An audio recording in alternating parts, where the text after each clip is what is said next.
Assalamualaikum dan salam sejahtera. Anda sedang menyaksikan Niaga AWANI bersama saya Nina Rozman dan seperti biasa jam ini kami akan bawakan pelbagai rangkuman berita niaga ekonomi dari tempatan hinggalah ke antarabangsa untuk kita faham dan melihat bagaimanakah analisis perkembangan semasa, dan saya akan mulakan dengan laporan ini terlebih dahulu. Perbadanan Pembangunan Perdagangan Luar Malaysia Madrid mahu meneroka lebih banyak negara pasaran baharu berkembang atau new emerging market dalam usaha meningkatkan perdagangan serta ekonomi negara. Pengurusi Madrid Datuk Seri Rizal Nina Rozman berkata Malaysia perlu mengambil langkah proaktif dengan meneroka pasaran baharu dan tidak hanya bersandarkan kepada pasaran sedia ada. Rizal berkata dalam keadaan tekanan geopolitik serta perang tarif global, penerokaan dalam pasaran yang baru ini dilihat amat penting untuk kelangsungan ekonomi negara. Jelasnya, selepas Dubai dan China, Malaysia kini sedang melihat potensi untuk meluaskan dagangan ke negara seperti Afrika, Mesir, Libya dan Botswana yang diharap dapat memberi pulangan perdagangan kepada ekonomi negara. Ya, kita akan ada new emerging markets, negara-negara yang dipanggil emerging markets. Sebab kita tak boleh hanya bersandar kepada traditional market. Sebab itu selain daripada kita menerokai melalui misi-misi perdagangan, kita ada satu produk kita namakan MIHAS, Malaysia International Halal Showcase, yang telah dilihat berjaya dan sehingga telah mendapat pengiktirafan Guinness World Record. Dan sekarang ni kita telah kita ekspor pula MIHAS ke luar negara. Kali pertama kita bawa ke Dubai, yang telah mencatatkan 2.2 bilion untuk tempoh tersebut. Dan pada tahun ini kita akan bawa MIHAS untuk kali keduanya di peringkat internasional ni di Shanghai. Katanya antara yang dilaksanakan dalam merealisasikan usaha itu adalah penganjuran pameran halal antarabangsa Malaysia MIHAS ke negara luar buat pertama kali di Dubai tahun lalu yang mendapat pengiktirafan Guinness World Record. Beliau berkata MIHAS kali kedua akan diadakan di Shanghai, China dalam satu program dipanggil China International Import Expo CIEE pada November ini dan pihaknya menyasarkan untuk meningkatkan hasil jualan berbanding tahun sebelumnya. Walaupun negara kita kecil, so menunjukkan bahawa keupayaan kita dalam sektor ekspor, terutama dalam barang-barangan E&E, semiconductor, dan juga dengan new strategi yang sedang dilakukan oleh pihak MITI di bawah Datuk Seri Tengku Zafrul, Tengku Abdul Aziz menterinya, saya lihat bahawa penerokaan ke new emerging market ataupun pasaran-pasaran yang baru muncul ini akan membawa hasil yang lebih tambahan. Katanya menerusi MIHAS, ia sekaligus melonjakkan dagangan dan juga ekspor barangan serta produk-produk termasuk servis untuk perkhidmatan yang mempunyai keupayaan menembusi pasaran baharu. Rizal yang juga ahli Dewangan Undangan Negeri Adun Bertam berkata demikian kepada media selepas menyampaikan sumbangan Aidilfitri kepada 600 penerima pada Majlis Kasih Ramadan Ceria Aidilfitri Parlimen Kepala Batas di Dewan Kompleks Sukan MBSP Bertam di Kepala Batas Pulau Pinang pada Ahad.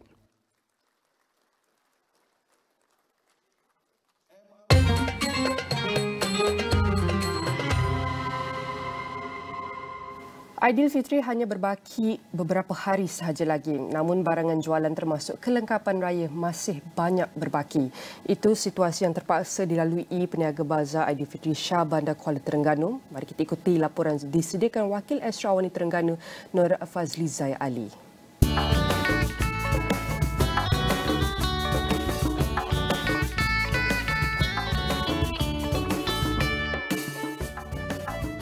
Meskipun orang ramai membajiri bazar yang sering menjadi tumpuan pada musim perayaan, namun peniaga berpandangan pengunjung hanya sekadar cuci mata dan menikmati suasana tanpa membuat pembelian.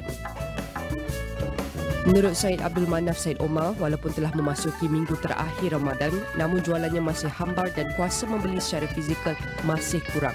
Sejak menjalankan perniagaan di bazar Aidilfitri lebih 15 tahun lalu, disifatkan tahun ini agak tenat. Bagi saya tak naklah. Kata orang modal tak keluar lagi. Masa tak berapa hari lagi, modal tak keluar lagi. Tapak mahal, bayar pekerja pun mahal. Sekarang pekerja pun kalau kita bayar murah siapa nak kerja kan. Sebab kos hidup sekarang tinggi.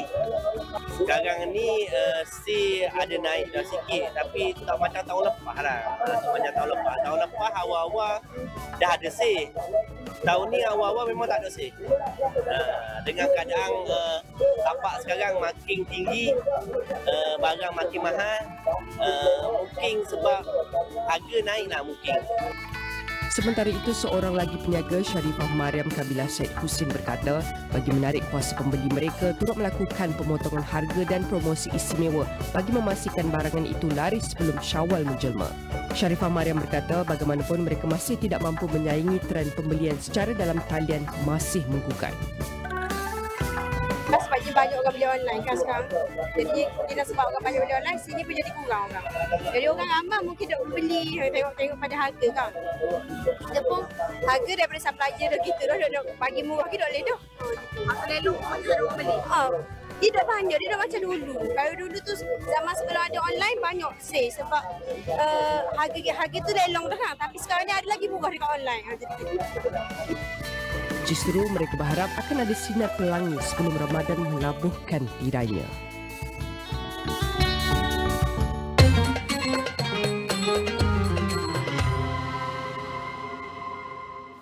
Inflasi Malaysia yang diukur menerusi indeks harga pengguna IHP meningkat dengan kadar perlahan 1.5% pada Februari 2025. Demikian menurut Jabatan Perangkaan Malaysia DOSM. Peningkatan inflasi pada bulan lalu didorong oleh kenaikan lebih perlahan bagi kumpulan utama perumahan, air, elektrik, gas dan bahan api lain yang merekodkan 2.3%, rekreasi sukan dan kebudayaan 1.5% dan kesihatan juga 1.0%. Dalam beberapa bulan kebelakangan ini, kadar inflasi di Malaysia menunjukkan peningkatan yang lebih perlahan berbanding sebelumnya. Bagi setengah pihak, ini mungkin dianggap sebagai petanda pemulihan ekonomi yang positif, menandakan kestabilan harga dan keyakinan pasaran yang semakin pulih. Namun, adakah ini benar-benar berita baik atau sekadar ketenangan sebelum gelombang inflasi seterusnya melanda? Dengan itu, saya mempersilakan tetamu untuk bantu mengulas lebih lanjut adalah Dr. Muhammad Afzal Nizam Abdul Rashid, merupakan Ketua Ekonomi Bank Muamalat Malaysia Berhad. Saya nak ucapkan terima kasih Dr. Afzal Nizam.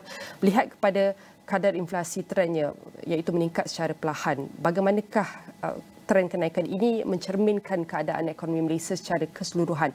Adakah ia menunjukkan pemulihan yang stabil atau ada risiko tekanan inflasi yang lebih besar dalam bulan-bulan yang akan datang? Okey, secara umumnya ya, Nina, berkenaan dengan trend inflasi dan juga indeks harga pengguna, ia menunjukkan bahawa trend kenaikan harga itu masih lagi berterusan. Dan ini terbukti apabila indeks harga pengguna tersebut mencecah ke paras 134 mata pada bulan Februari yang lalu.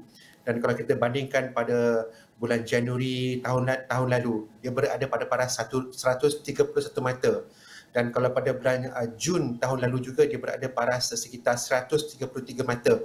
Jadi maksudnya tingkat harga barang secara umumnya sedang menaiki, masih lagi dalam mencatatkan trend kenaikan. Namun momentum kenaikan harga tersebut berada dalam paras yang perlahan lah. Seperti yang disebutkan tadi, kadar inflasi adalah di paras 1.5%. Jadi untuk meneliti isu ini, kita perlu membuat satu perbezaan yang begitu jelas ya. Pertama, kita nak bincang satu area ialah berkenaan dengan kos sara hidup. Satu perkara kita nak lihat inflasi. Dua perkara ini sebenarnya dia berbeza, tapi sebenarnya membawa maksud yang sama lebih kurang. Maksudnya kalau tingkat kos sara hidup itu adalah harga yang dibayar dalam bentuk ringgit lah. Tetapi kalau kadar inflasi ini berbentuk peratusan kenaikan. Jadi dalam kes ini 1.5% pada bulan Februari, bulan yang sebelumnya ada 1.7%. Maksudnya adalah harga barang masih lagi meningkat, tetapi momentum kenaikan harga barang tersebut berada dalam keadaan. Adakah ia sesuatu yang baik? Sudah pasti ia sesuatu yang boleh dikatakan baik kerana tingkat harga yang masih lagi meningkat dan dalam keadaan terkawal bermakna pertamanya peniaga masih lagi mencatatkan keuntungan kerana harga masih lagi naik.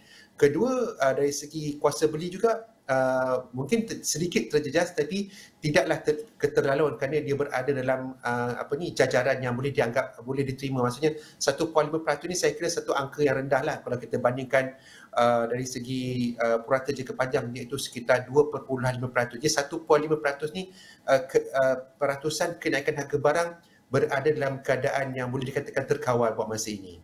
Terkawal dan kita lihat masyarakat Malaysia berada dalam keadaan tenang melihat kepada para peniaga. Dr. Azaniza kongsikan keuntungan mereka masih dapat dicatatkan dengan kuasa beli tidak terjejas dengan begitu ketara sekali. Dan melihat kepada harga diesel meningkat dengan ketara daripada RM2.15 kepada RM3.18 seliter di Semenanjung Malaysia. Sedangkan inflasi dalam sektor pengangkutan hanya naik 0.7%. Adakah ini menunjukkan subsidi bahan api masih berperanan atau apakah faktor lain yang meimbangi kenaikan kos bahan api ini sendiri, Doktor? Okey, saya suka soalan ni. Pertamanya dia ada sedikit teknikal. Pertamanya kita perlu memahami kedudukan diesel itu sendiri dalam indeks harga pengguna. Kerana indeks harga pengguna dia mencerminkan pola perbelanjaan pola perbelanjaan di kalangan pengguna lah dari sudut barang dan harganya. Jadi dalam kes diesel ni, pemberat ataupun wajaran yang digunakan untuk mengira indeks harga pengguna itu adalah sekitar 0.2%. Maksudnya pemberatnya itu kecil. Kenapa dia kecil? Kerana secara umumnya tidak ramai rakyat Malaysia yang menggunakan diesel berbanding petrol. Kalau petrol dia punya pemberat sekitar 5.5%. Jadi satu perbezaan yang besar. Justru kenaikan dalam harga diesel tu dari sudut pandang para pengguna secara umumnya tidaklah begitu ketara lah. Dan jelas kalau kita lihat sub-indeks bagi harga diesel dalam indeks harga pengguna, dia sebenarnya meningkat 2 angka, 19.3%. Tapi kalau kita dah campurkan sekali dalam satu indeks dalam bentuk aggregate, memang dia mencatatkan kenaikan yang tidak begitu ketara lah. Kerana kalau kita lihat dalam harga petrol ataupun sub-indeks bagi petrol pula, dia mencatatkan kejatuhan sebanyak 0.1%. Itu melambangkan harga petrol mungkin around 97 lah mungkin mencatatkan sedikit penurunan pada bulan Februari yang lalu. Jadi bila kita tengok secara kolektifnya, dia sebenarnya tidaklah orang kata tu, walaupun diesel telah pun meningkat sejak bulan Jun yang tahun lalu, tapi kesannya tidaklah begitu ketat secara aggregate kepada ekonomi tersebut. Dan kalau boleh, itu adalah antara kita lihat situasi untuk kita faham bagaimanakah harga diesel ini memberi impak kepada inflasi sendiri. Dan menjelang Syawal ini, kalau kita lihat tinggal seminggu sahaja lagi, Doktor, dan kalau boleh saya petik laporan sebentar tadi yang dibawa oleh rakan tugas wartawan Astro AWANI di Terengganu, melihat kepada para peniaga yang masih mengeluh. Katanya pengunjung hanya datang untuk cuci mata dan tidak membeli pun. Adakah faktor kuasa beli ini menurun melihat kepada tinjauan ataupun pemerhatian ini, persaingan jualan dalam talian ataupun pusingan gaji yang sedikit lewat kali ini? Pandangan doktor terhadap situasi ini? Ya, sebenarnya dia ada pelbagai faktor lah yang menerangkan kenapa fenomena itu berlaku. Dan saya rasa dalam hierarki faktor tersebut, saya kira perkembangan e-dagang ataupun e-commerce tu banyak memainkan peranan yang besar dalam mempengaruhi pola perbelanjaan di kalangan para pengguna lah. Kerana buat masa ini para pengguna dilihat mempunyai banyak pilihan dan pilihan tersebut dari segi harga begitu kompetitif. Dan saya kira juga dari pihak pengguna juga dari segi toleransi terhadap barangan tersebut saya kira agak tinggi. Maksudnya kalaulah barang tersebut tidak berkualiti, mereka mungkin beranggapan tak apa, boleh beli lain yang pula. Mungkin satu tahap toleransi yang tinggi ni saya kira membawa kepada fenomena tersebut. Tapi secara umumnya untuk berbelanja sudah pasti dia akan bergantung kepada pendapatan, dan pendapatan tu masih lagi diterima disebabkan situasi pasaran buruh yang dianggap dalam keadaan guna tenaga penuh, tapi cuma pola berbelanja itu berubah. Dan ini di sini kalau saya lihat para orang kata tu peniaga perlu cakna tentang trend ini dan perlu mereka memikirkan secara strateginya bagaimanakah mereka untuk embrace orang kata tu trend yang sedang kita alami. Kerana saya kira pengguna masih lagi mahu berbelanja dan saya kira dari satu segi mereka tidak kisah untuk belanja dengan lebih sekiranya kualiti itu bagus. Jadi satu perkara yang perlu diambil kira oleh para peniaga untuk berjaya dalam perniagaan mereka. Itulah antara kalau para peniaga dengar ni, bukan mereka tidak mahu beli, tapi kerana banyak sangat choice dekat bazar ataupun di jualan ketika ini. Dan kalau kita lihat kepada inflasi di peringkat negeri, beberapa negeri seperti Johor, Sarawak, Selangor dan Melaka mencatat kadar inflasi yang lebih tinggi daripada purata nasional. Dan kita tahu apabila cakap mengenai inflasi perbandingan antara negeri ini, setiap negeri mempunyai kos sara hidup berbeza, kadar gaji berbeza. Ini adalah antara faktor yang kita akan berkira. Tetapi adakah faktor utama yang menyumbang kepada ketidakseimbangan ini pada kali ini, dan adakah dasar kerajaan mencukupi untuk menangani jurang inflasi antara negeri? Ya, memang kalau kita lihat dari segi trend inflasi ni dia berbeza mengikut lokaliti dan faktor dari segi kos pengangkutan, faktor dari segi urbanisasi dan sebagainya itu juga memegang peranan bagaimana harga itu ditentukan. Jadi saya rasa bagaimana kerajaan untuk menangani permasalahan ini tak lain tak bukan adalah melalui penguatkuasaan lah.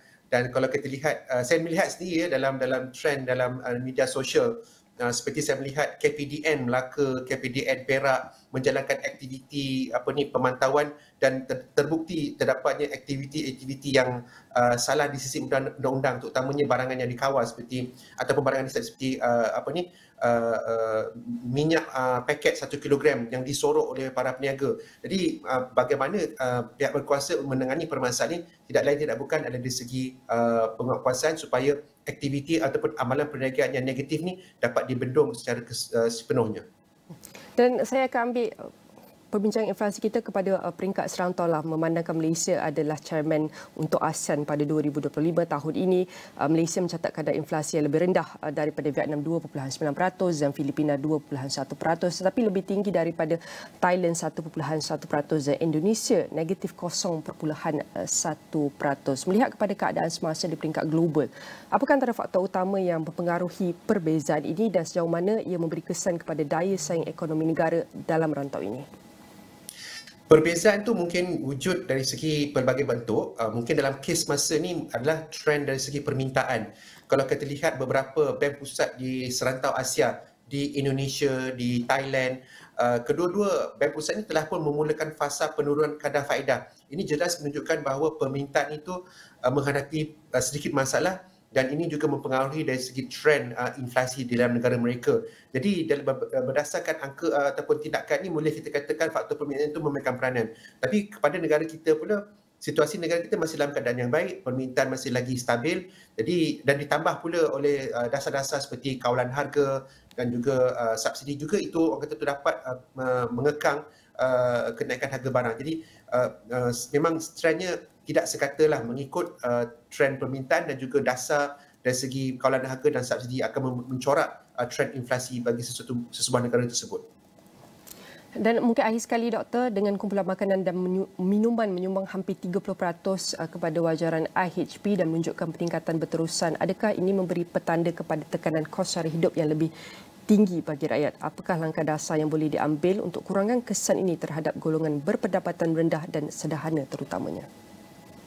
Sudah pasti ya Nina, ada pelbagai dimensi yang perlu kita lihat. Pertamanya adalah penawaran berkalan makanan tersebut, kerana mereka negara Malaysia ni rata-ratanya merupakan sebuah negara yang mengimport barangan dari segi sektor agro makanan. Maksudnya kecukupan barang makanan tersebut perlu ditentukan dalam setiap masa. Kemudian seperti saya sebutkan tadi, amalan perniagaan lah, seperti perbuatan sorok dan sebagainya itu perlu dibentras sepenuhnya, dan kita dah melihat bukti-bukti dalam sosial media dan bagaimana aktiviti perbuatan sorok itu dilakukan, dan ia dibentras melalui aktiviti kawal selir yang begitu tuntas lah. Jadi bagaimana kita menghadapi permasalahan ini, satu dari segi penawaran, maksudnya kita kena tingkatkan balik sektor agro makanan ini, mungkin kena revive balik secara holistik dalam sektor agro makanan ini. Kedua dari segi pemantauan dan juga pelaksanaan ataupun penguatkuasaan undang-undang supaya aktiviti perniagaan yang songsang ini dapat dibentras dengan sepenuhnya. Doktor, akhir sekali, mungkin kita baru saja dapat prestasi untuk Februari 2025 inflasinya. Mungkin jangkaan doktor untuk inflasi seterusnya pada bulan Mac, bagaimana anggaran? Saya kira dalam separuh tahun yang pertama ni sepatutnya kadar inflasi itu berada dalam paras 1.5 hingga 1.6% lah. Kerana kita menjangkakan perubahan dasar tu tiada banyak yang berlaku, terutama dari segi subsidi, tetapi bergerak ke hadapan mungkin pada separuh tahun yang kedua kita mungkin bakal menyaksikan perubahan dasar dari segi subsidi RON 95, itu akan merubah corak pattern trend inflasi. Ini bergantung kepada mekanisme yang bakal dilaksanakan. Jadi saya kira untuk tempoh terdekat ni kadar inflasi ni dijangka lebih stabil lah. Dan seperti apa yang kita dapat rangkumkan, walaupun inflasi meningkat secara perlahan, masih meningkat secara berterusan, tetapi dalam momentum yang agak perlahan, dan ini memberi kita lihat momentum yang agak baik juga kepada peniaga untuk mencatat keuntungan kepada kuasa beli rakyat itu sendiri. Namun bergerak ke hadapan, masih banyak yang perlu dilakukan agar kita dapat memastikan inflasi kekal stabil dan terkawal. Sekali lagi saya nak ucapkan terima kasih kepada Dr. Muhammad Afzal Nizam Abdul Rashid, merupakan Ketua Ekonomi Bank Muamalat Malaysia Berhad, dan setiap perkongsian ini akan kami rangkumkan dalam astro.com dan di semua platform digital Astro AWANI. Jangan ke mana-mana, banyak lagi yang akan kami bawakan selepas ini.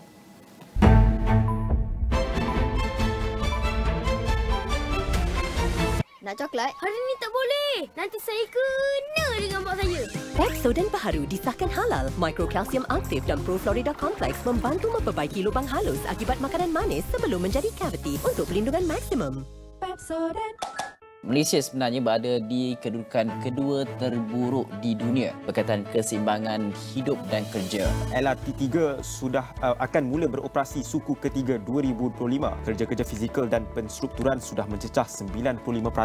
KPM sebenarnya sedang memperincikan cadangan untuk menyediakan allowance kos sara hidup tingkatan 6. Libat urus antara umat Islam dan agama lain penting supaya dapat mengelakkan ataupun membawa kepada Islamofobia. Alunan Majlis Datuk Seri Siti Nurhaliza memeriahkan raya ini bersama artis jemputan.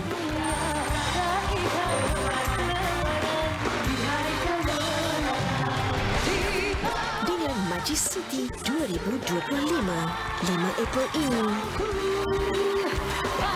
Meriah lain macam di Astro Ria dan Astro Go. Apa signifikan dengan pengumuman ataupun berita yang keluar dari media China ini berkaitan dengan hasrat Malaysia untuk menyertai gabungan BRICS? Kita mahu dapat lebih banyak umpamanya pelaburan daripada negara China. Kalau melihat kepada Akta Kanak-Kanak 2001, adakah kita terlalu lambat untuk melihat proses untuk meminda akta sedia ada? Kita perlu ada penyelarasan. Kita tak mahu bekerja secara silo. Di dalam setiap berita yang dibawa, konteks amat penting. Kami sentiasa membawakan yang tergempar dan terkini. Pastikan Astro AWANI menjadi pilihan anda, tidak kira di mana sahaja anda berada.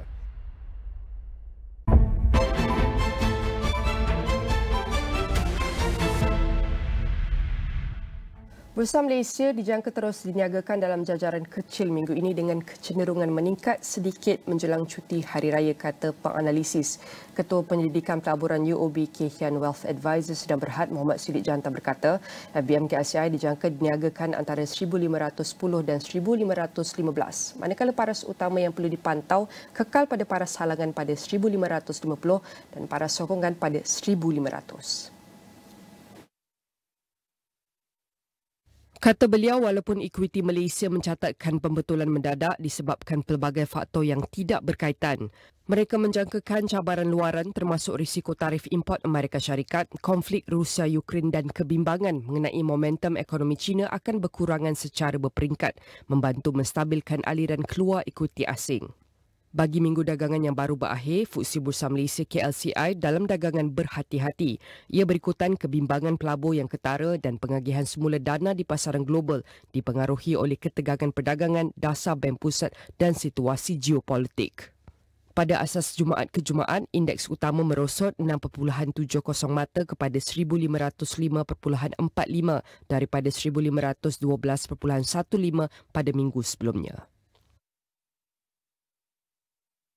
Ringgit dijangka didagangkan dalam julat 4.42 hingga 4.45 berbanding dolar Amerika Syarikat minggu ini dengan turun naik jangka pendek bergantung kepada dinamik pasaran yang lebih luas. Ketua Penyelidikan Pelaburan UOB Kekal Wealth Advisor Sedang Berhad Muhammad Sidik Jantan sekali lagi berkata, trajektori ringgit akan dibentuk oleh faktor luaran khususnya dasar perdagangan Amerika Syarikat, prospek ekonomi China dan sentimen risiko global. Katanya Amerika Syarikat dijadual melaksanakan tarif timbal balik pada 2 April depan. Ketidaktentuan berterusan dan sebarang kemerosotan dalam selera risiko boleh mendorong aliran masuk ke aset selamat seperti dolar Amerika Syarikat yang berpotensi menghadkan keuntungan ringgit selanjutnya. Bagaimanapun, Muhammad Siddiq berkata harga minyak yang lebih tinggi disokong oleh sekatan Amerika Syarikat ke atas ekspor minyak mentah Iran dan penurunan pengeluaran OPEC Plus boleh menjejaskan ringgit memandangkan status Malaysia sebagai pengeksport minyak bersih. Selain itu, pemulihan berterusan dalam ekonomi China boleh meningkatkan sentimen serantau dan sektor ekspor Malaysia seterusnya menyokong mata wang itu. Berasaskan Jumaat ke Jumaat, ringgit meningkat berbanding dolar Amerika Syarikat kepada 4.4180 atau 4.220 daripada 4.4410 atau 4.555 minggu lepas. Bagi minggu lepas, mata wang tempatan diniagakan tinggi berbanding beberapa mata wang utama. Pada Rabu lalu, Rizab Persekutuan Amerika Syarikat mengekalkan julat sasaran untuk kadar dana persekutuan tidak berubah pada 4.25% hingga 4.5% di tengah-tengah kebimbangan inflasi yang meningkat disebabkan oleh dasar tarif perdagangan Trump. Mengikut langkah yang sama, Bank Rakyat China PBOC pada hari Khamis lalu juga mengekalkan kadar utama pinjaman LPR tidak berubah pada 3.1% setahun dan LPR 5 tahun pada 3.6%. Jadi apakah kesan pengekalan kadar faedah ini kepada pasaran saham khususnya di Malaysia? Adakah pasaran akan kekal mengalami gelombang aliran keluar dana asing? Dengan itu, kita mempersilakan Muhammad Siddiq Jantan, Ketua Penyelidikan Pelaburan UOB Kekal Wealth Advisor. Saya nak ucapkan terima kasih Siddiq. Sudah tentu ini adalah keputusan kita ingin lihat bagaimana ia berimpak kepada pasaran Malaysia dengan keputusan FOMC untuk kekalkan kadar faedah pada minggu lalu telah dijangka oleh kebanyakan penganalisis. Justru ia bukanlah satu tindakan luar jangka yang boleh memberi kesan ketara kepada pasaran. Namun begitu, jika diperhatikan pergerakan indeks di Wall Street, S&P 500 dan Nasdaq Composite gagal mengekalkan momentum positif selepas pengumuman oleh The Fed. Apakah antara faktor utama yang menyumbang kepada reaksi pasaran ketika ini? Okey, baik Nina, kalau kita lihat keputusan FOMC untuk mengekalkan kadar faedah memang telah dijangka oleh penganalisis dan juga pemain pasaran saham. Namun, reaksi negatif di Wall Street boleh dikaitkan dengan beberapa faktor utama, iaitu yang pertama, kita lihat walaupun kadar pemotongan kadar faedah itu telah dijangka yang seharusnya bila kita lihat bila kadar faedah maintain, ianya memberi sedikit ketenangan dalam pasaran, tetapi pada masa yang sama kekurangan katalis baru untuk pemotongan kadar faedah itu yang menyebabkan Wall Street seperti S&P 500 dan juga Nasdaq menurun. So walaupun FOMC dia menunjukkan kecenderungan untuk dovish dengan menyatakan bahawa kadar faedah boleh diturunkan pada tahun ini, unjuran masih kekal kurang agresif berbanding dengan jangkaan pasaran. Iaitu kalau kita lihat berdasarkan dot plot baru, Fed hanya meramalkan 2 pemotongan kadar faedah pada tahun 2025. Itu yang pertama. Kalau yang kedua kita lihat adalah ketidaktentuan ekonomi dan juga inflasi Amerika Syarikat. Walaupun kadar inflasi menunjukkan tanda-tanda berkurangan, tetapi ia masih kekal tinggi. Seperti yang kita boleh lihat dalam data PCE yang akan datang dijangkakan kekal tinggi yang boleh mengurangkan kebarangkalian untuk pemotongan kadar dalam masa terdekat. Sebab bila kadar PCE tinggi, iaitu inflasi tinggi, bila pemotongan kadar faedah dilakukan, ia akan meningkatkan lagi kadar inflasi. So ada di kalangan penganalisis berpendapat bahawa kadar faedah mungkin kekal tinggi untuk masa yang lebih lama. Dan yang ketiga, kalau saya boleh katakan adalah ancaman tarif perdagangan oleh Amerika Syarikat. Amerika Syarikat seperti Nina katakan sebentar tadi, Amerika Syarikat dijangka memperkenalkan tarif balas terhadap China pada 2 April yang menambahkan ketidaktentuan dalam pasaran. So ini meningkatkan kebimbangan terhadap pertumbuhan ekonomi global dan boleh memberi tekanan kepada syarikat teknologi yang bergantung kepada rantaian berskala global. Dan akhir sekali, walaupun kita tengok Fed mengekalkan kadar faedah, tapi pendekatan hasil pembendaharaan Amerika Syarikat iaitu US Treasury Yield, ia masih berada pada sekitar 4.25%. Ini menunjukkan bahawa pasaran masih mengambil sikap berhati-hati terhadap arah dasar monetary. So apabila hasil bond tinggi, pelabur cenderung mengalihkan dana ke aset selamat seperti bond kerajaan yang menyebabkan pasaran saham kehilangan daya tarikan. So bila kita gabungkan keempat-empat faktor ini yang mencetuskan kebimbangan dalam kalangan pelabur dan menyebabkan indeks saham Amerika Syarikat sukar untuk mengekalkan momentum positif. Dan ini adalah faktor utama kalau kita lihat reaksi negatif daripada Wall Street, walaupun The Fed mengekalkan kadar faedah adalah disebabkan ketidaktentuan ekonomi, inflasi, ancaman tarif termasuk juga dengan perbendaharaan, dan berkenaan kadar faedah, PBOC juga mengekalkan kadar faedah mereka dan kesannya agak ketara apabila pasaran saham di China diniagakan rendah. Manakala bursa Malaysia pada hari Khamis turut mencatatkan penurunan. Dari segi impak sidik, keputusan PBOC nampaknya memberi kesan langsung kepada pasaran saham Malaysia.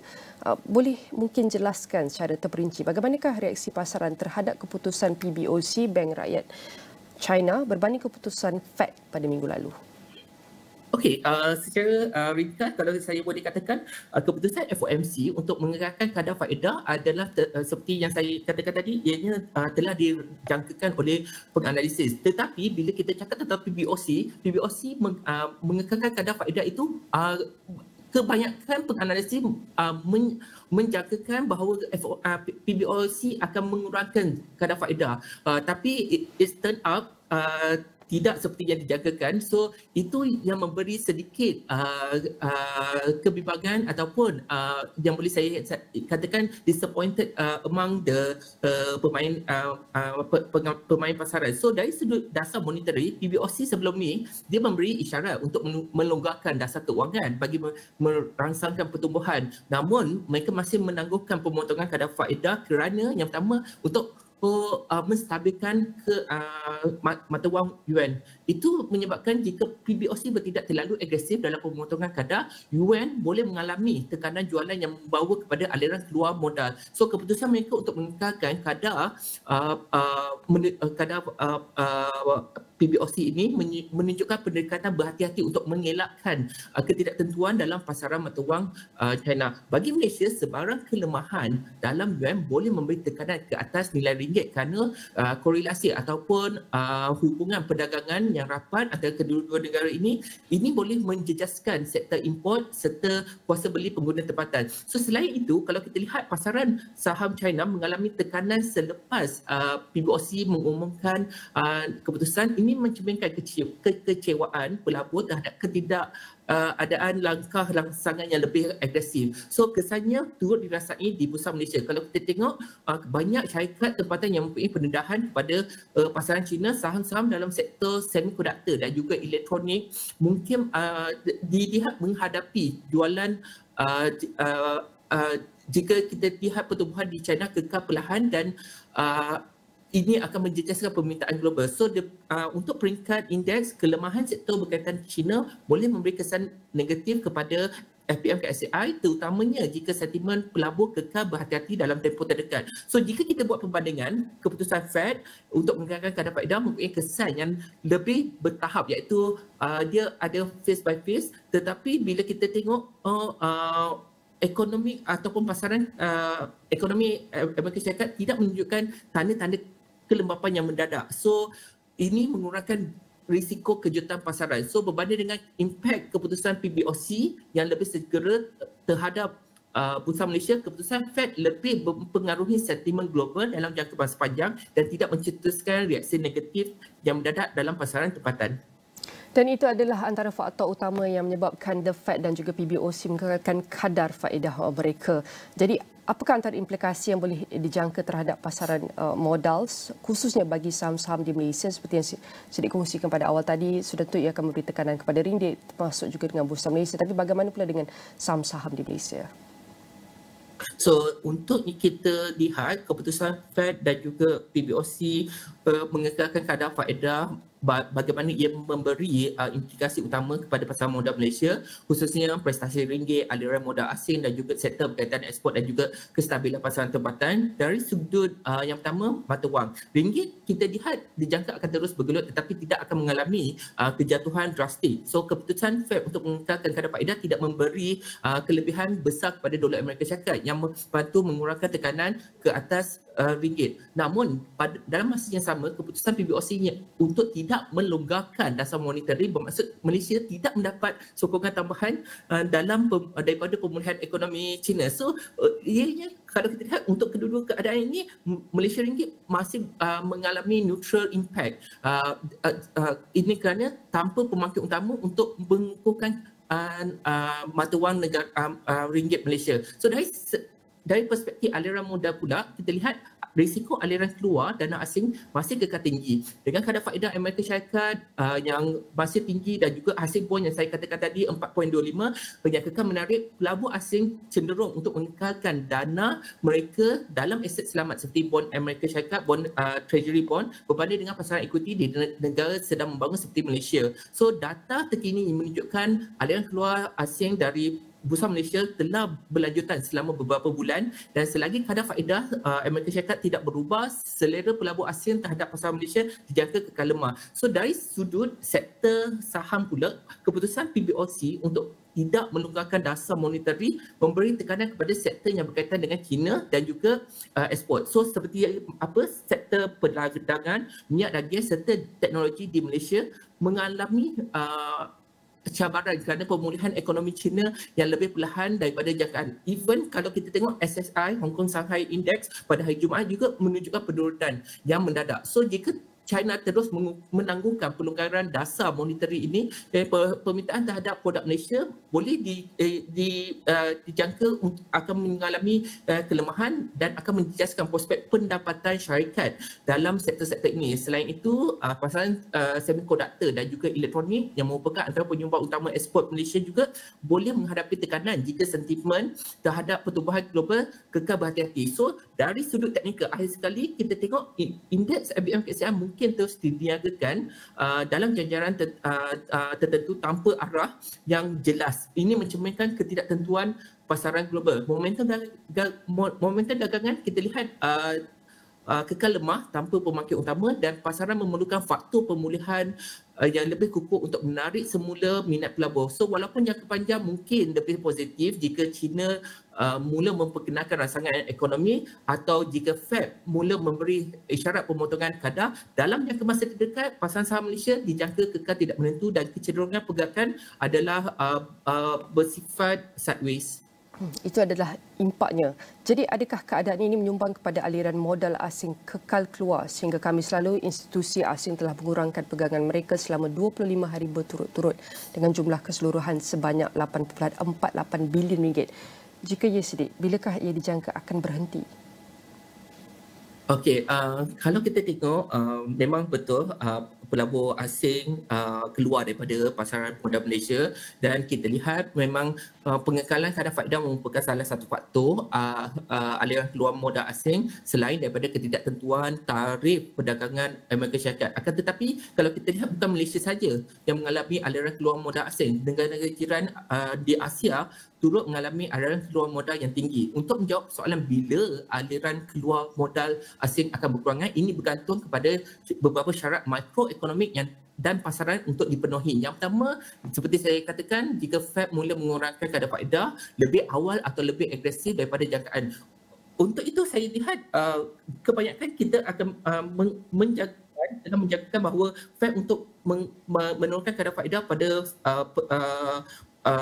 second half year tahun ini, tetapi ada kemungkinan jika Fed menurunkan kadar faedah pada bulan 5. So sekiranya Fed menurunkan kadar faedah pada bulan 5, ianya akan mengurangkan aliran keluar modal asing di pasaran Malaysia. Itu yang pertama. Kedua, jika PBOC mengambil langkah yang lebih proaktif seperti pemotongan kadar faedah ataupun melonggarkan kredit yang lebih besar, ini boleh meningkatkan prospek pertumbuhan China dan menyokong keyakinan pelabur terhadap rantau Asia. Ini secara tidak langsung kalau kita boleh katakan menarik semula aliran modal asing ke bursa Malaysia, terutamanya dalam sektor yang berkaitan dengan perdagangan dan juga ekspor di China. Dan yang ketiga, kalau kita lihat jika Malaysia menunjukkan pertumbuhan ekonomi yang lebih kukuh, khususnya sektor teknologi, perdagangan dan juga minyak dan gas, ini boleh menarik semula pelabur asing untuk mencari pulangan dalam pasaran yang baru muncul. Dalam ekonomi yang data ekonomi yang lebih baik, kalau kita tengok pertumbuhan KDNK yang stabil, perbelanjaan pengguna yang kukuh dan juga pemulihan sektor pembuatan boleh membantu mengembalikan keyakinan terhadap pasaran tempatan. So dari sudut teknikal, kalau kita lihat, kita boleh nampak BMKSA mungkin terus bergerak dalam gulat yang terhad dengan tekanan jualan berterusan dari pelabur asing. Namun sekiranya petunjuk-petunjuk yang saya katakan, yang pertama, yang kedua, ketiga tadi,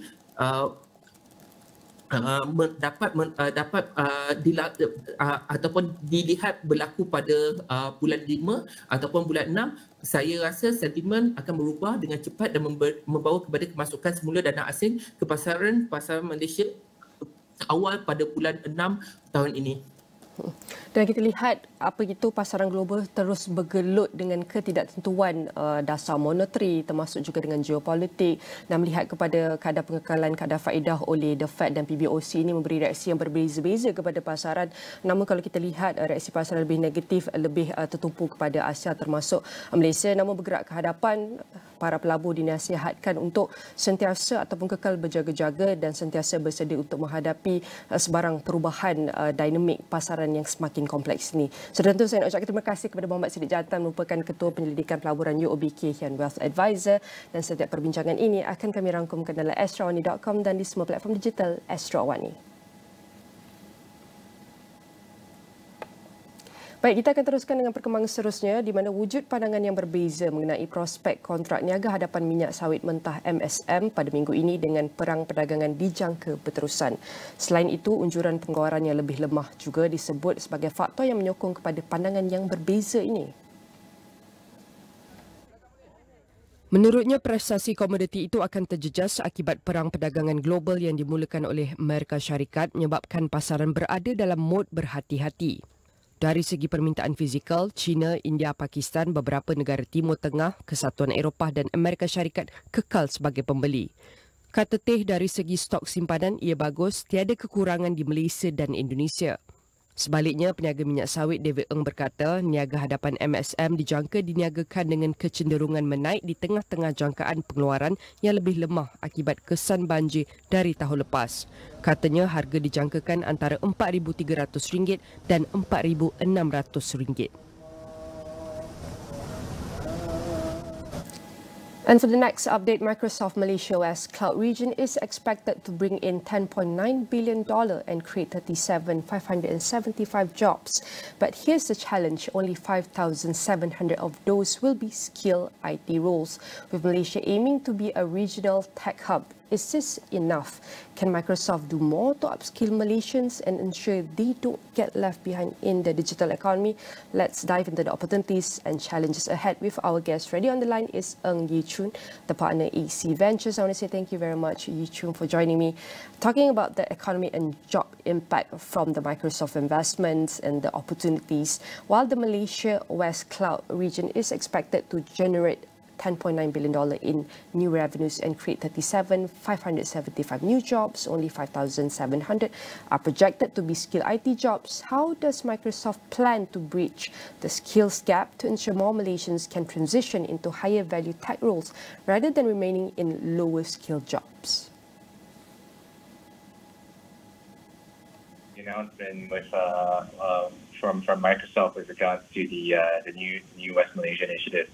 I think the main point to make over here is that Microsoft's core revenue, and just to put things in perspective, Microsoft's cloud revenue represents just over half, about almost 60% of the overall revenue.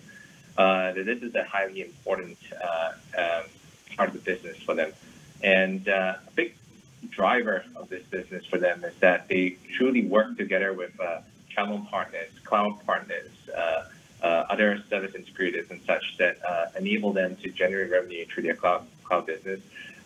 They're effectively incentivized to ensure that the workforce over here is capable or able to deliver on those projects in that basis. So from the Microsoft perspective, I think the first step is really enabling that their channel partners in Malaysia are able to do so. And they do so by ensuring that their channel partners are able to deliver on particular IT projects or cloud projects that are able to deliver value for their clients in Malaysia or in the surrounding region. I think that's really part one. I think beyond that is ensuring that on the client side, on the end client side, after the channel partners, being able to do so and ensuring that those users are able to transition towards whether it's AI-enabled services or projects and businesses and so on and so forth. That ensures that aspect is highly important from their perspective. So I think what they've really announced is really developing center of excellence academies, schools, and so on and so forth, in order to ensure that this initiative really takes off towards that direction. That's so far what we've understood from their announcement so far. We hope for the right direction. We've also need to consider concerns over data sovereignty and cybersecurity on the rise. How does, we can say, Microsoft plan to address regulatory changes? From this, we also want to take a look at how does Microsoft plan to address these challenges and ensure that Malaysian businesses and government agencies have full control over their data within the Malaysian West Cloud region. Sure. I think data sovereignty and security has been the topic, or one of the key topics of the last decade or so. So what does it actually mean? On a very high level, it really means a few things. Number one would be access and control. Number two would be security and privacy. Number three would be how this data can be used across the board, really. I think data sovereignty really took off when Europe released the General Data Protection Act. One of the key aspects is really like what kind of data needs to be subject to these kind of laws. So I think, for example, the most obvious and clear one would be financial transaction data needs to be stored on within national soil, for example. And as the world becomes both more global but at the same time more fragmentized, these laws start to take extremely important roles within how the overall cloud business globally or internet business globally takes shape. With regards to this new economic plan, I think one of the key aspects is really doing one of two things. I think number one is ensuring that Microsoft's data centers, or where that data is physically stored, firstly complies to those regulations and laws. I think secondly is I think what we haven't yet seen, and this is not just in Malaysia but on a global scale, is really bilateral or international type data bilateral agreements that allow data to be passed through or utilized across different regions. As such, I think one of the key things that as a country we are really taking leadership in is taking that role to define those laws. And while we're still in the early innings of that development, I think that is an extremely exciting area to look at, especially as these laws constantly get evolved and get developed. I think Microsoft's decision to take Malaysia as one of the key components in this part of the world, really in this region, in the APAC region, it's highly important to ensure that those laws are really complied with from the business perspective. On the other hand, I think while the vast majority of businesses may not actually require those laws to take place, for example, anything that's really hyper-local in nature, whether you take F&B, for example, or maybe basic POS data, I think on a broader scale, when you think of enterprises, international banking, whether it's AI-based services and so on and so forth, then those laws, again, become extremely important to be compliant with. And that is also, firstly, initially, we need to check what kind of data need to be subjected to the kind of law and policy. And one of it you have just shared is very important is the data transactional. And also, we also can take a look on the regional or the bilateral agreement. How can these data get passed through across the region? That is very important. And given that Malaysia ambitious to become a regional hub for cloud and AI and chairmanship ASEAN for 2025. How does Microsoft investment compare to other global cloud providers like AWS and Google Cloud in Malaysia, Amazon, and what unique advantages does Microsoft offer to local businesses? Absolutely. I think we've seen a whole slew of announcements from the big giants and big players in the world. I think a couple of months ago, we've obviously seen Microsoft announce a $2.2 billion commitment in mid-2024 to build out Malaysia's cloud and AI ambitions. They've also stated that that these projects are expected to generate north of almost $11 billion over the next 3 years or so across the board. I think likewise, Google has announced roughly about the same amount, about $2 billion or about 9.4 billion ringgit in terms of building its data center, one of its very few owned data centers in Malaysia, with approximately similar economic impact in the country.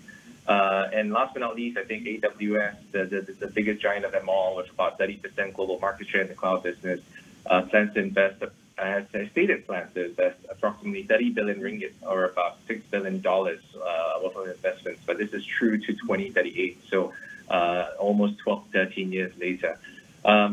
I think in short, the global giants of the world have announced big plans to invest in Malaysia. I think that's number one.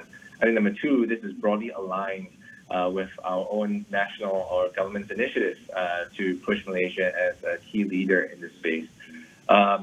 With regards to your second part of your question, which is really like what can Microsoft do and what is their competitive advantage to the other cloud players, I think what Microsoft clearly has, number one, is a deep embeddedment with regards to enterprise businesses or Office-type solutions. If you think about Microsoft Office, Office 365, if you think about any computer out there in the country, which one of them doesn't really have Microsoft Windows or Microsoft Excel or Microsoft Word?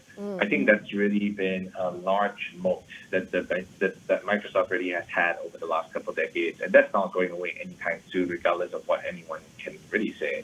I think on top of that, what they've really done over the last 2 years is really start to integrate the likes of AI and Copilot or Microsoft Copilot into the broader business. But I think what I've really been impressed by over the last couple of years is the efforts and investments they have taken into the overall cloud business. So as a business over the last couple of years, they've never really been a cloud player until the last 5 to 8 years or so. And they've taken real big strides with regards to developing the Azure business, the Dynamics business.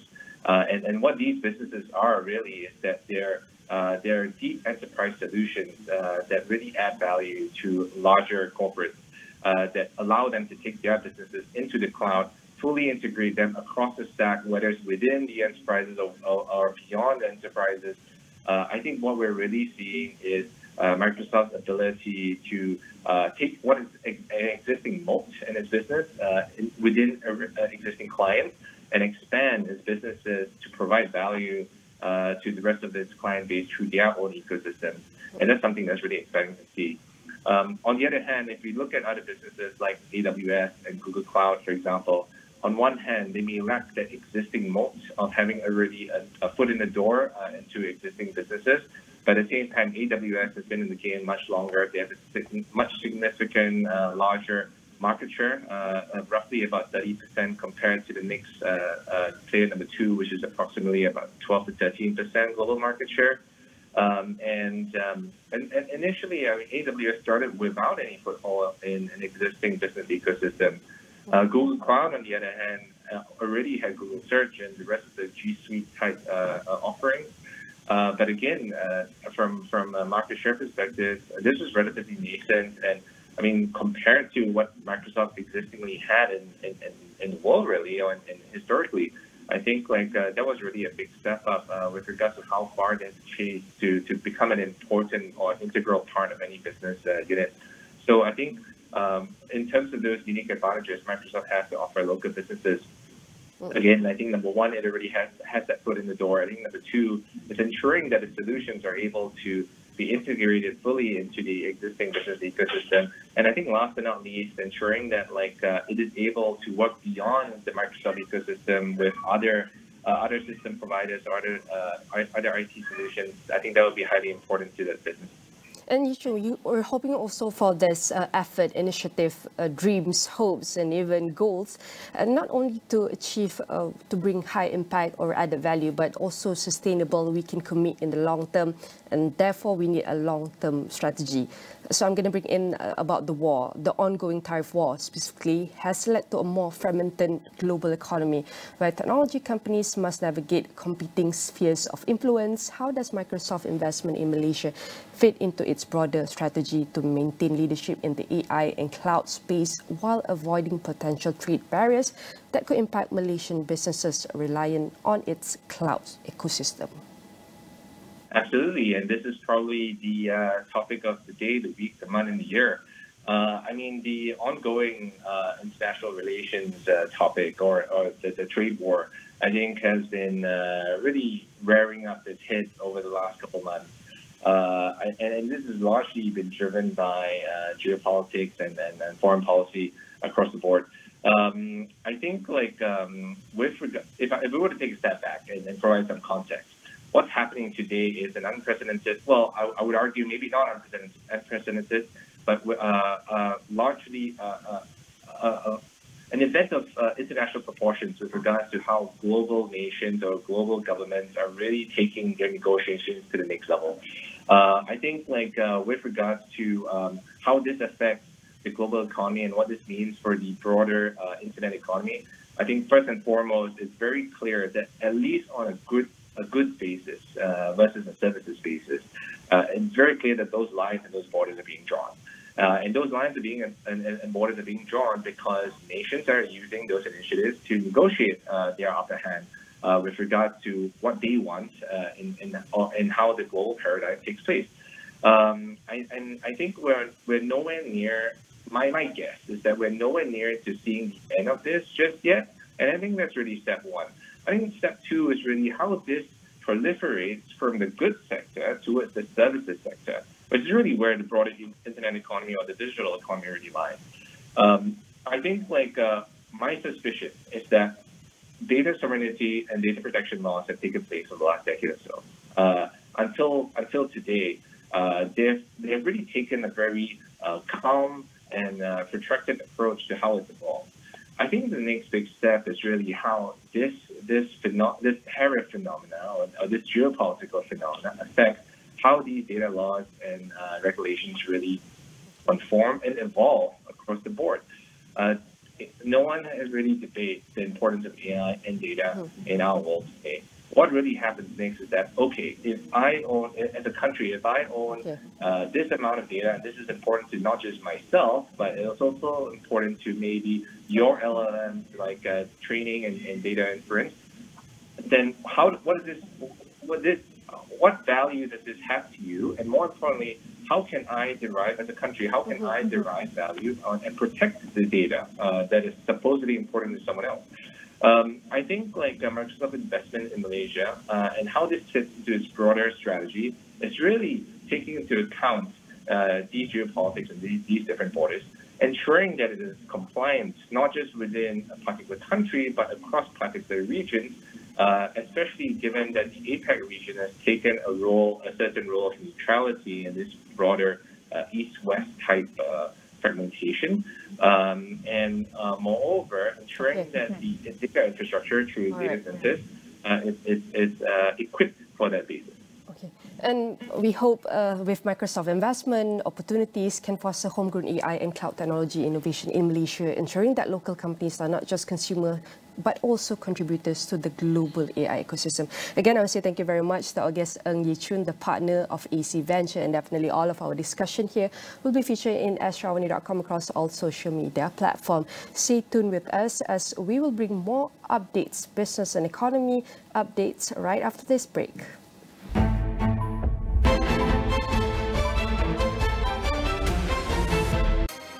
5 lelaki penghantar makanan didakwa di Mahkamah Magistrate bagi atas tuduhan membunuh seorang pemandu kereta lelaki dalam satu kejadian. 4 sungai di sekitar kawasan perindustrian Pasir Gudang di Johor termasuk Sungai Kim Kim didapati tercemar dan berada pada tahap yang membimbangkan. Kerajaan sudah mulakan inisiatif untuk menggantikan kenderaan operasinya kepada kenderaan elektrik EV dalam skala kecil terlebih dahulu.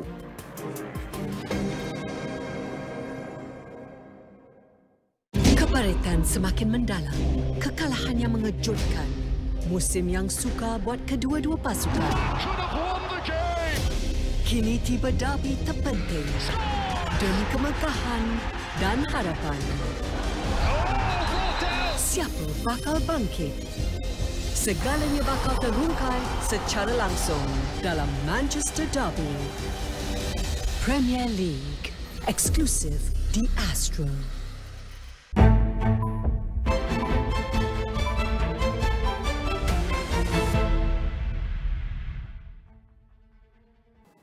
Hello and welcome to Niaga Spotlight with me, Tamina Kausji. Niaga Spotlight goes through the week in economic analysis and future affairs. Well, today we're looking at future affairs and a very interesting segment of a most lucrative industry that holds up the Malaysian economy. We're looking at AI-driven smart palm oil. Now, just a couple of facts and figures to set the tone for the discussion ahead. In 2024, Malaysia's palm oil sector actually contributed with exports of palm oil and palm oil-based products in excess of 90 billion ringgit in the first 10 months alone of the year. Now, this was also an increase of about 14.5% from the immediate previous year. However, overall palm oil production is stagnating globally, and there has been a huge biodiesel push in top exporter Indonesia, which is of course dampening prospects for traditionally produced palm oil overall across the region and globally. So it is interesting that embracing artificial intelligence, or AI, will be driving innovation and sustainability, and this could actually prove to be the ultimate key in ensuring Malaysia becomes a leading smart palm oil producer in the industry if we are able to sustain a full-on pivot. Niaga Spotlight today features homegrown multinational AWANI Sendirian Berhad, which has just launched the world's very first AI-driven smart palm oil mill. Now, this is an industry-defining leap forward in one of Malaysia's most vital economic sectors. I have the absolute pleasure of having Surendran Korandan, founder as well as CEO of AWANI Sendirian Berhad, joining me live now in the studios for a very interesting discussion. Surendran, a very good morning. How are you doing today? Good morning. I'm doing good. Fantastic. Thank you. Thanks so much for making time for us here on Niaga Spotlight. So, Surendran, let's get started off by you telling us a little more about the work that AWANI has been doing and also its role in transforming traditional industries with AI as top bill. Okay. First of all, AWANI stands for Artificial Intelligence, Robotic Engineering Industries. I think we have been doing a lot of work in palm oil industry in particular, and the idea behind it is to transform and digitize the whole industry, be it from the upstream till the downstream. We are talking about right from the birth of the plant, which is from the nursery level. Right. Yeah. And then it goes to the plantation, and then after that to the milling sector, which is the downstream part of it, right up to refining and even exporting the oil. That's the whole digitization process which we are carrying out. Exactly. So that is actually full life cycle, and using big data analytics as well as AI. Yes. There's also supply chain traceability, Exactly. which comes into the entire bigger picture.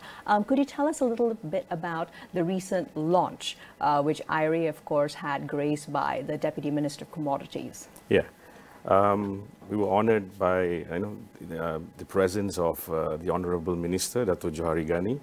And I think the essence of the whole idea, the smart palm oil mill, is about tackling three issues, which I think it is quite crucial in the palm oil industry at the moment. The first thing is dependency on foreign labor, I would say. That's right. That's so right. foreign labor dependency is what we are tackling. That's the first one. And then the second one is addressing the optimization levels. And we are talking about increasing efficiency as well as bringing it to the level of running at as close as 80 to 90% efficiency or optimization level in the smart palm oil mill. And that's what we are tackling. And also we are looking at tackling the rising cost of operation in the palm oil mills. I think there's a lot of elements which are contributing to increase in cost in terms of operating a palm oil mill. And this solution has been able to tackle all the three problems which are quite crucial in the industry at the moment. Absolutely. Now, especially, we'll come back to the point on especially migrant and foreign labor, which makes up almost 80% of the entire sector in Correct. Malaysia. That is, of course, a huge issue. At the same time, though, let's go into looking at AI-powered satellite imagery, predictive analytics. Now let's break that down into what this means for the palm oil sector in particular, and how you've actually seen it not only operationalize, but prove to be a successful model as compared to our traditional methods, Surendran. Okay, if you're talking about the satellite imagery, it's more of plantation-based. We are actually using satellite to do image sensing, and we are looking at capturing images, and that actually helps us a lot in terms of going on precision agriculture or precision plantation. This is also a part where we are able to go in depth by using imagery footages, and we are trying to put in AI algorithms in it in order for us to detect a lot of things, I would say, anomalies and even deforestation, for instance, because these are the technology which we don't have in the past, which we have now, that you can actually use satellite imagery, geofencing technology, and things like that. So answering your question, satellite imagery is something which we are actually doing in order to narrow down the monitoring processes of the plantation, and at the same time we are also helping in terms of detecting, or maybe we can actually look at data, historical past data on fire-prone areas and things like that, and we use them to actually predict things which is about to happen, meaning fire-prone areas and which has a lot of historical past events, and those are the things which we are actually doing in terms of analyzing the satellite images. Most interesting indeed, because speaking of predictive analytics and historical related issues, I would definitely say that one of the key concerns when it comes to ESG and sustainability for our palm oil sector is that illegal deforestation has quite often been linked to opening up new land for palm oil plantations. Would you say that satellite imagery and predictive analytics would also be able to help make a dent in this arena? Yes, definitely, because I think satellite imagery in particular, it gives us more view, a bird's eye view, I would say, in terms of looking at how the contour of the land is being managed, and at the same time, I would say it gives more widespread information on how the plantation is being managed.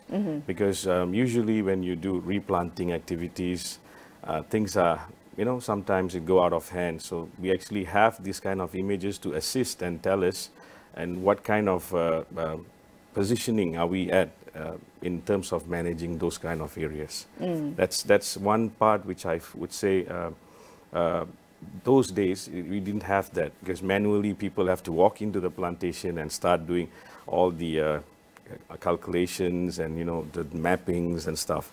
So this has actually gone to the next level, where satellite imagery is able to give us a very clear picture of what is happening. So fast, efficient, and of course at the same time able to be replicated across. Yes, correct. And let's look at the wider picture. The wider picture, of course, is whether or not our palm oil industry will be able to meet stricter global sustainability standards, in line, of course, with the United Nations SDGs. So Malaysia's palm oil sector has also come under well, it wouldn't be wrong to deem slightly unfair, extremely stricter standards.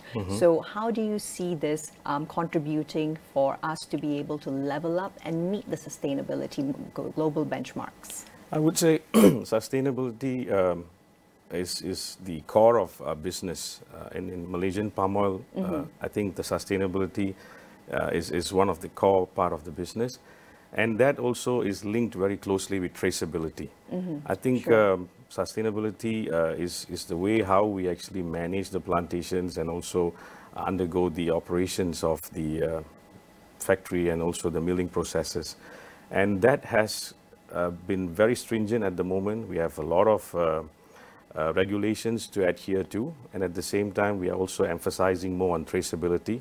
And I think with technology-driven solutions, this has become much easier. Just for example, I would say that you look at food security, for instance. We would like to know what kind of product are we consuming, and at the same time, we are also looking at where did it come from. So the origination point is very important, because you want to know something which you're consuming, and is it safe? Is it with good manufacturing practices, good agriculture practices? So these are all the data which actually is being collected, and this is actually helping in terms of achieving the sustainability practices and also ensuring the traceability, which actually sums up to the food security element of it. It does indeed. One area which I might like to touch upon, though, would be Surendran. When it comes to compliance overall, is there a way to balance the huge push forward for AI-driven analytics and consolidation together with grassroots community-driven conservation efforts?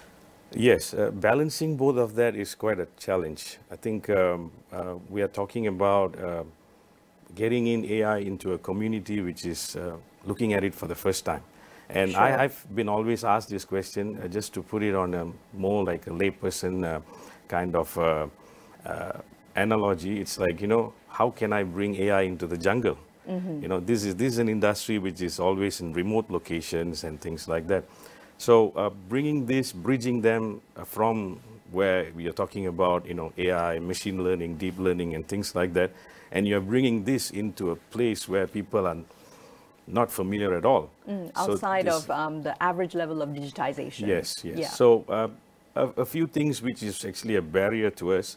The first one was the literacy barrier, because I would say literacy is very important when you're talking about technology adoption. That's the first thing.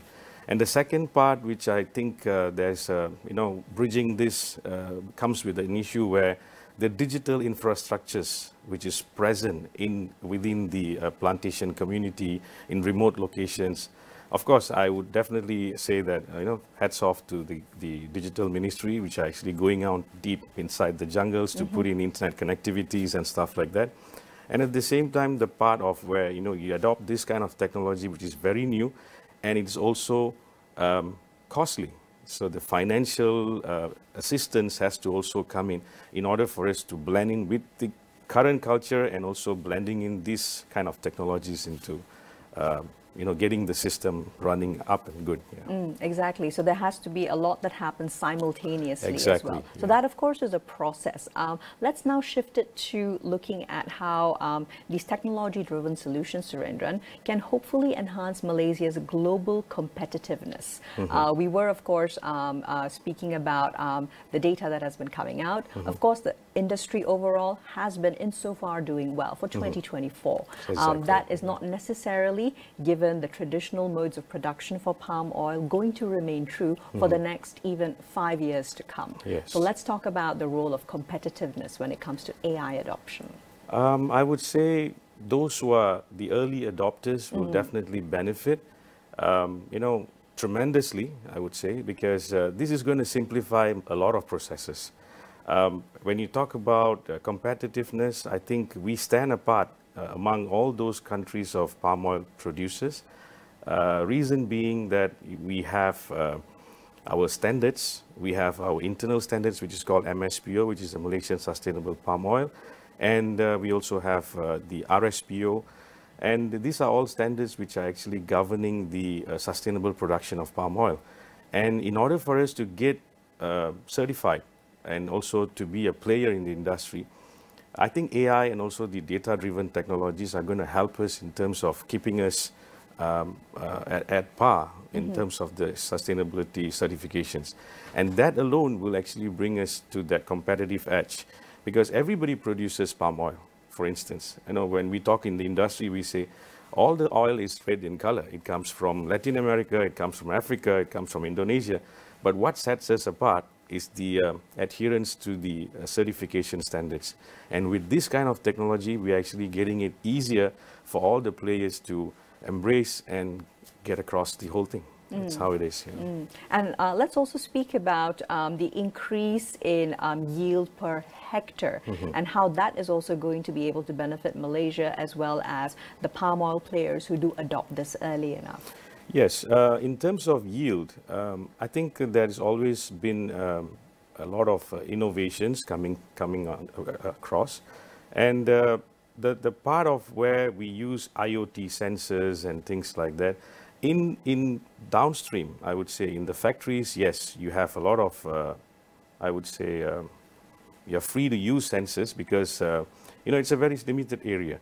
But when you talk about plantation and you want to know what kind of yield you're predicting and all, and there's a lot of external factors which are affecting it. And weather it's a sprawling patterns. area too. Yes, the shape of the land itself, the weather patterns, the fertilization processes and things like that. So this is where AI will actually come in to assist them, and I would say it actually puts them in a position where they can see what has been the records in the past, which has given them that sort of a yield. And the parameters of, you can play around with your parameters.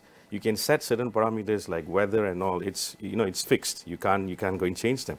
But, certain things like, the practices within the plantation or practices within the milling processes, that can be fine-tuned to actually see what kind of results you're achieving. And this is how we do data analytics in the AI processes, where the algorithms actually is being put there and it gives you very easy results and tells you, okay, this is what you need to increase in order to get the maximum output or the maximum yield.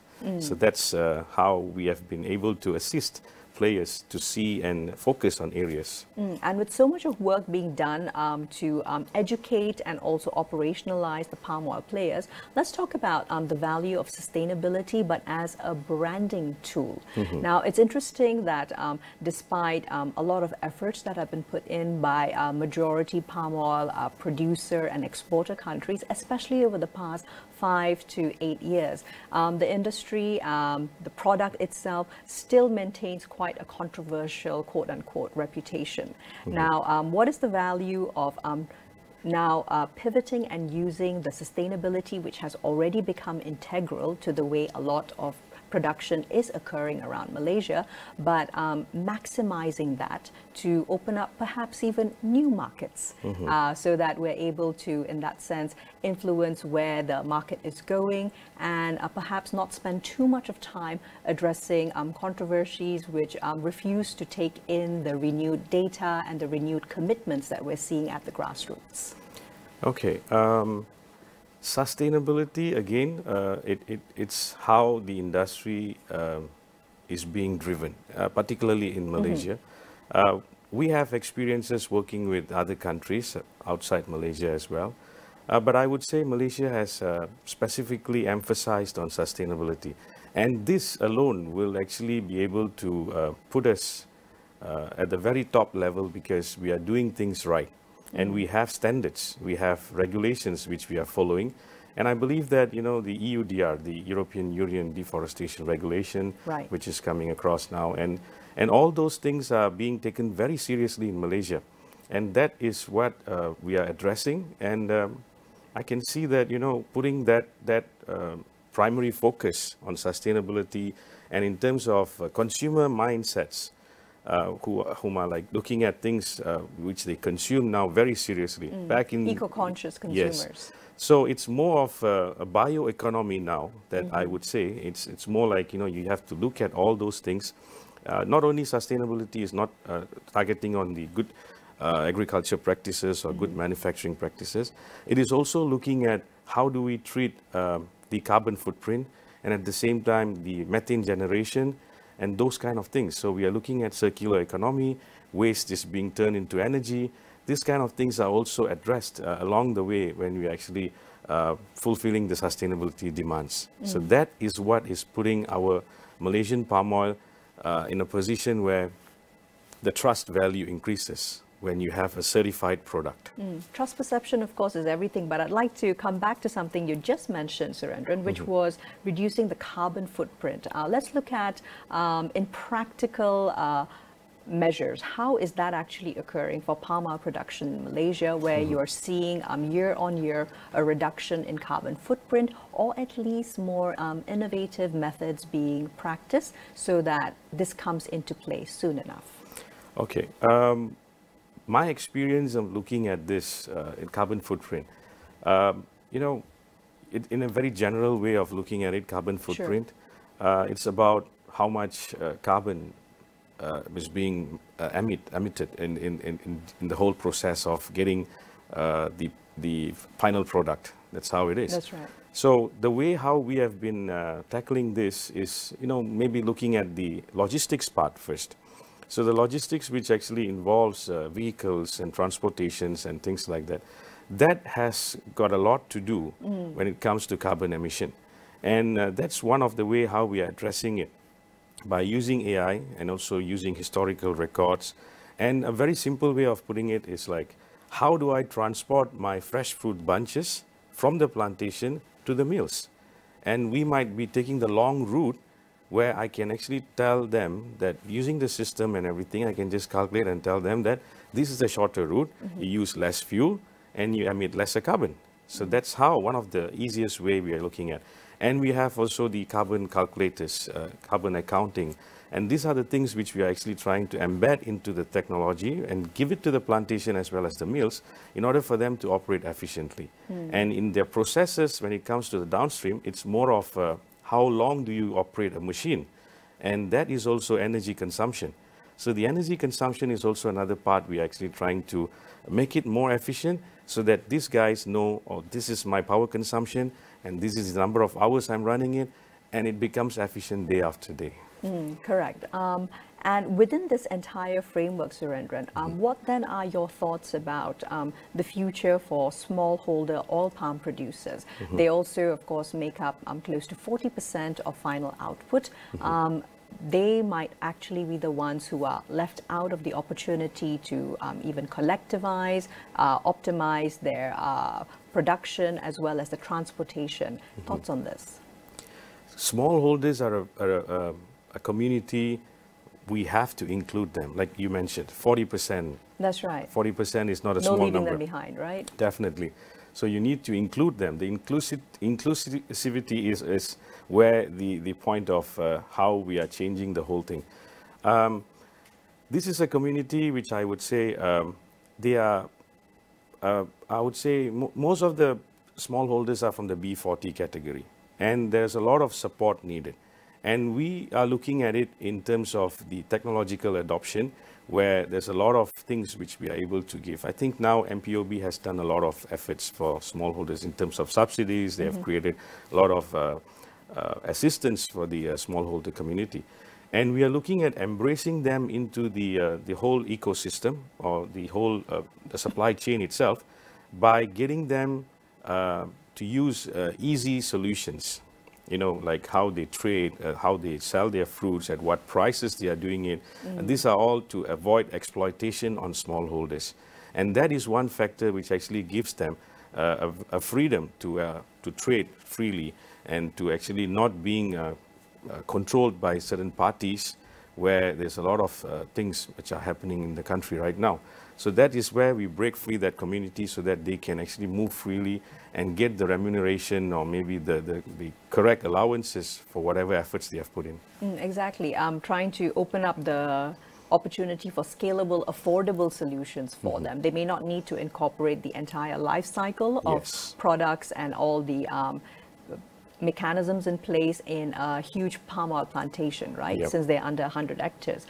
So moving from there into, let's talk about IRA's international collaboration with Brazil's Fine Instrument Technology, the FIT. Tell me more about this. FIT is a company which is focusing on machinery. I mean, I would say their machineries are very innovative. They are actually focusing on oil detections, be it any kind of oil. They're doing it for many kind of crops in Brazil. And this company interests us in a way that we are able to look at the speed of analysis. That was what the most impressive factor which they brought to us.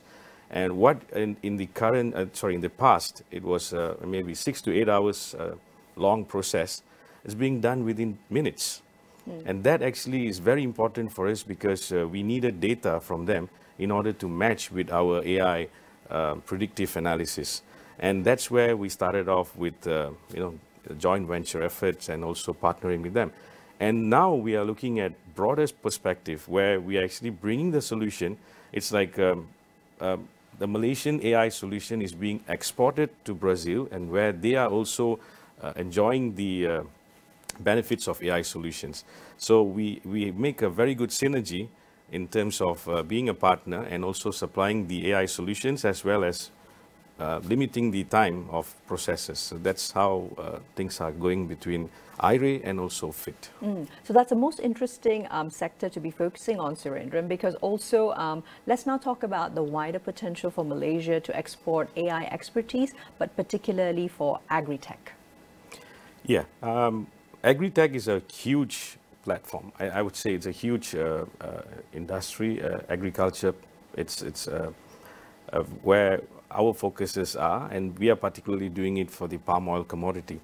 And right after partnering with FIT, that's when we realized that there's a lot more things which we can do and replicate the solution to, cocoa, corn. They have a lot of soya oil and things like that. So that's actually another part which we are looking at. And the other thing is in agri-tech, there's also farming, smart farming. You use sensors and things like that.